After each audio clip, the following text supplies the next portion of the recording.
देखो यहाँ पे कुछ क्वेश्चन इस तरीके से बोला है। क्या बोला है? राहुल राजा के भाई है और राधा रमन की बहन है।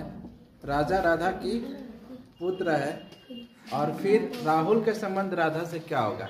तो संबंध को सबसे निकालने की कोशिश करो। कुछ इस तरीका से दो जनरेशन की बातें चल रही है। ठीक है, नहीं चल रहा है, अलग अलग दे के भी बता देते हैं। भोपाली नहीं समझ में आ रहा होगा तो जैसे हम क्या लिखते हैं? राहुल। ठीक है, राहुल जो है राजा के क्या है? राजा के भाई। ठीक है, यहाँ पे ब्रदर। दूसरा का हमको दिया है कि राधा जो है राधा, ठीक है, राधा रमन के क्या है? बहन है। ठीक है, यहाँ पे सिस्टर कर लेते हैं। दूसरा क्या बात है यहाँ पे? अब समझो, यहाँ पे क्या बोल रखा है कि स्पष्ट बोल रखा है कि राजा राधा का पुत्र है।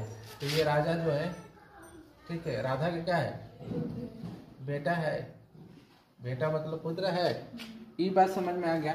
तो ये राजा इसका क्या है? राधा के पुत्र है, बेटा है। तो राहुल भी तो इसका पुत्र होगा। ठीक है, और राधा के ये क्या भाई है। तो पूछे तो रमन का राजा से क्या संबंध होगा? मामा का होगा। ये भी पूछ सकता है कि राहुल के संबंध रमन के साथ क्या होगा? भांजा का होगा। भांजा का होगा ना।